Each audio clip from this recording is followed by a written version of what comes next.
10 days. Mm-hmm. In the world of missing persons, 10 days isn't just a unit of time. It's an eternity. It's usually the point where a rescue mission quietly becomes a recovery operation. Right. And for 10 days, the disappearance of Nancy Guthrie, Savannah Guthrie's 84-year-old mother, was just a black hole. Silence, speculation, nothing to go on. And then the dam broke. I mean, it didn't just leak, it shattered. Exactly. We are looking at a 24-hour window, basically yesterday, February 10th, through the early hours of this morning, the 11th, that has completely changed the entire narrative of this case. We went from having, zero actionable intelligence to having almost too much to process in real time. It's a textbook example of a nonlinear investigation. Yeah. You spend a week and a half gathering what looks like static, and then suddenly 3 or 4 different tracks just collide at the exact same moment. So here's our mission for this deep dive. If you've seen the headlines, you know the basics. Suspect detained, video released. We aren't here to just read those back to you. We're going to try and connect 3 very distinct, very chaotic threads. A digital ghost in the cloud, a physical manhunt on the Mexican border, and a crypto financial mystery that honestly makes no sense on the surface. And we're pulling this from a whole stack of fresh reports, FBI press releases, some on-the-ground sourcing from CNN and NBC in Rico, Arizona, and some really specific financial reporting from TMZ on the ransom demands. Let's start with the atmosphere, because before this break, the tension was just unbearable. But looking at the timeline now, this acceleration almost feels orchestrated.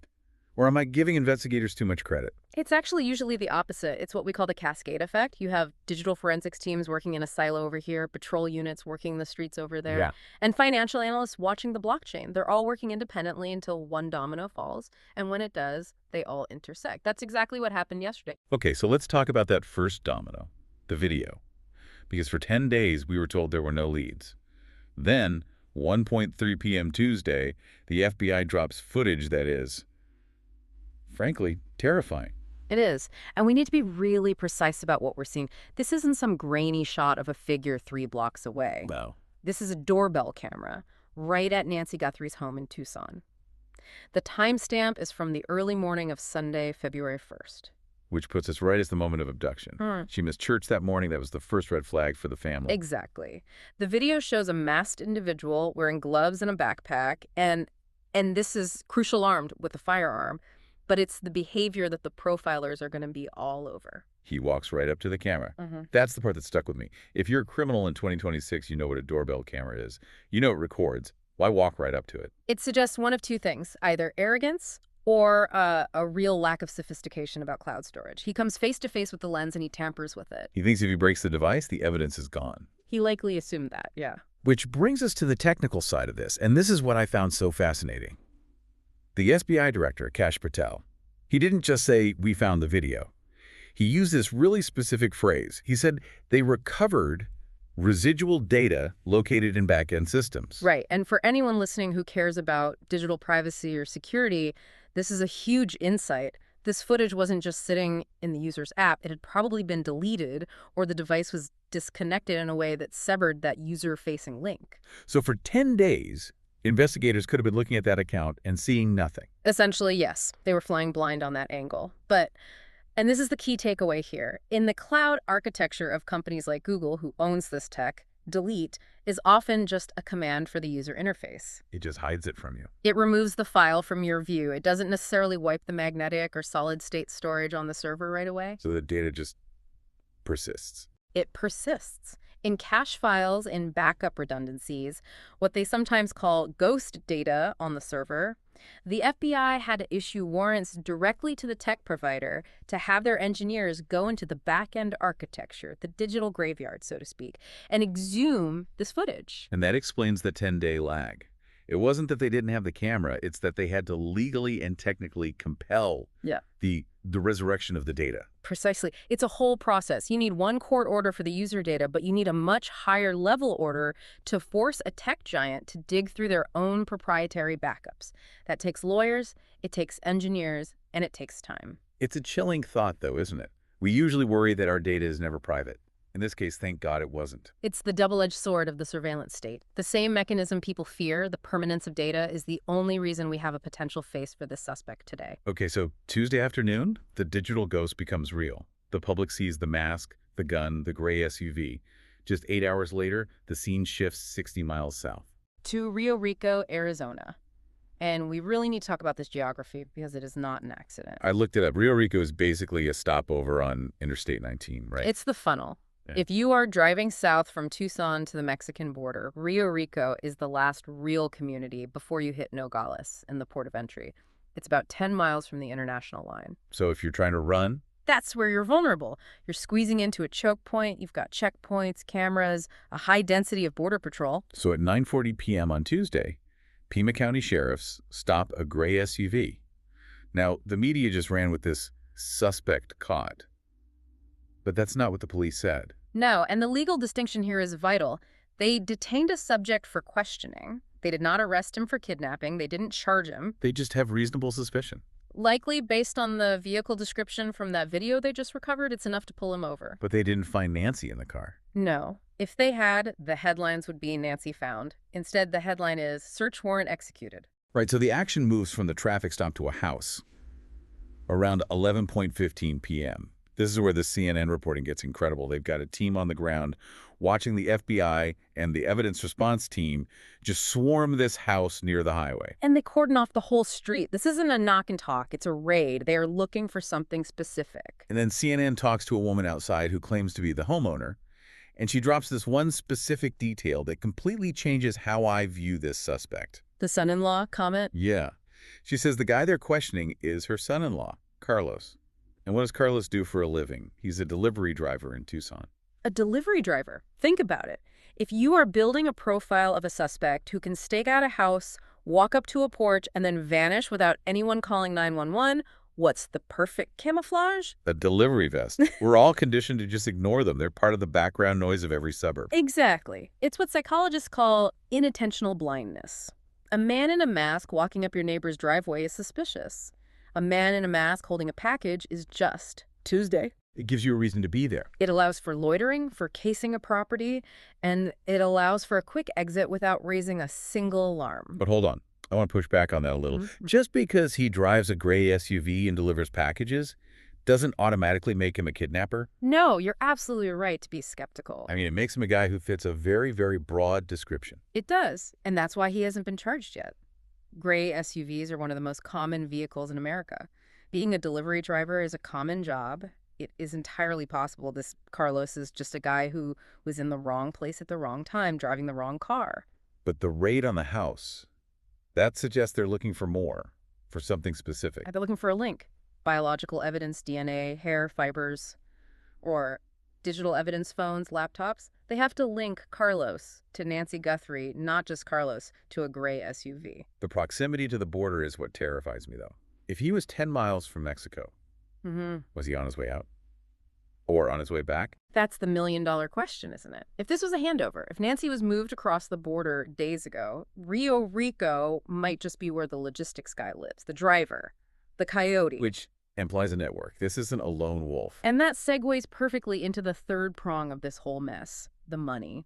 Because lone wolves usually don't have complex Bitcoin ransom schemes active 10 days into it. This is the part that makes my head spin. We have reports from TMZ, from Harvey 11, who is surprisingly on the ball with this stuff about ransom notes. Right. So initially, letters were sent to media outlets like KOLD News 13. They demanded money, gave deadlines.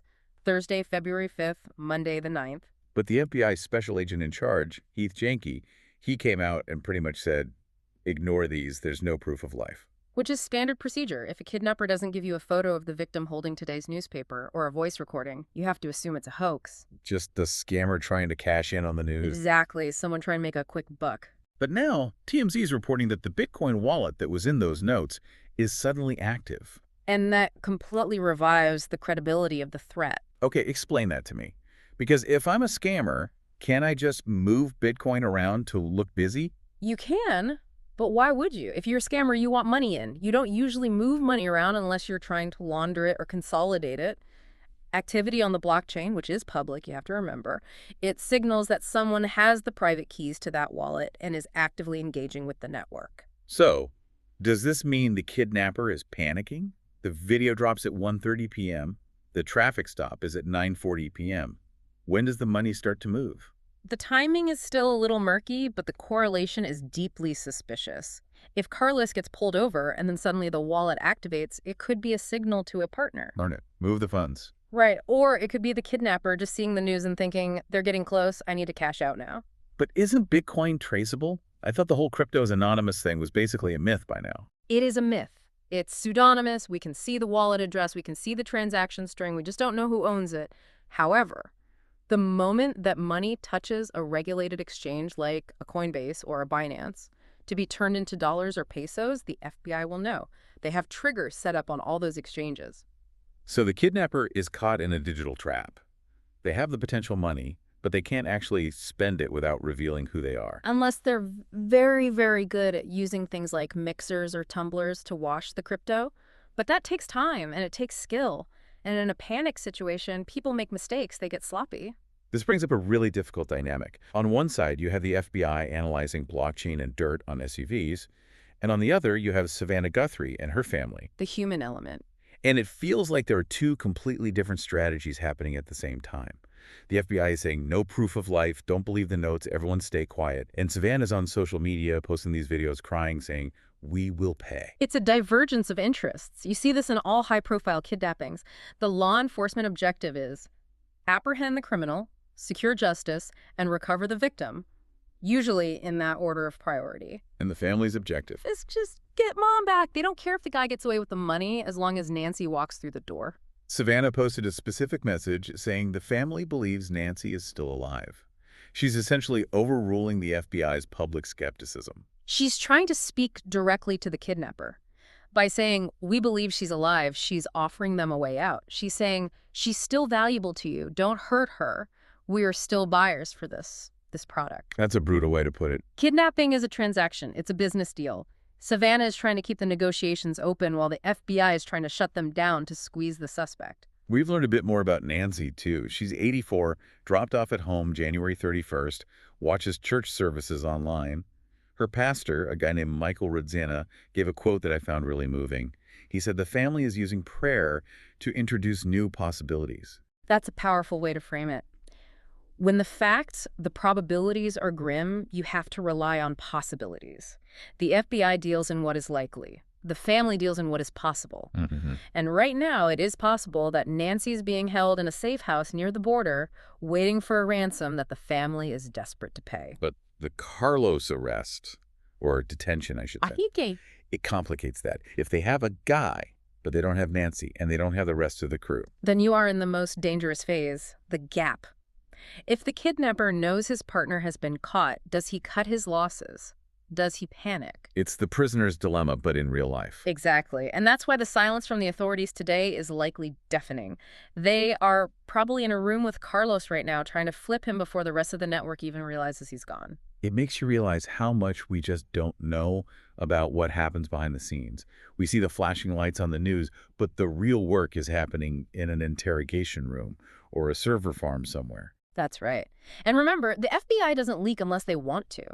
The release of that video was a strategic move. They knew it would force the suspect to move. And he did. He moved right into a traffic stop. So let's pull all this together. If you're just tuning in, this isn't just woman missing.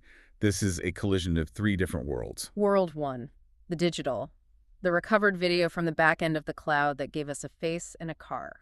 World two, the physical. The dragnet closing around Rio Rico, the gray SUV, and the delivery driver theory. And world three, the financial. The active Bitcoin wallet that proves someone is still pulling the strings, even as the police close in. It's amazing how fast it all moved. 10 days of absolute nothing, and then 12 hours of chaos. That's modern investigation. It's exponential. It's not linear. You wait for the data to process, you wait for the tip, and when it hits, it all hits at once. It makes me think about the idea of a perfect crime in 2026. You have cameras you can't fully delete. You have money you can't fully hide. You have cars that are constantly tracked by license plate readers. We leave a wake of data, whether we want to or not. So here's the question I want to leave you with. We saw the suspect in the video try to tamper with the camera. He thought he was being smart, but the cloud was smarter. We see them using Bitcoin. They think they're anonymous, but the blockchain is forever. Technology promises anonymity, but what it actually guarantees is a trail. Is it even possible to vanish anymore? Or does every criminal act now just come with a digital receipt that takes 10 days to process? And more importantly, does that receipt actually lead us to the truth, or just to a guy named Carlos in a gray SUV? We have the data. We still don't have Nancy. And right now, that's the only metric that matters. We'll be watching the wires for updates on the search in Rio Rico. Thanks for taking this deep dive with us. Thank you. Stay safe out there.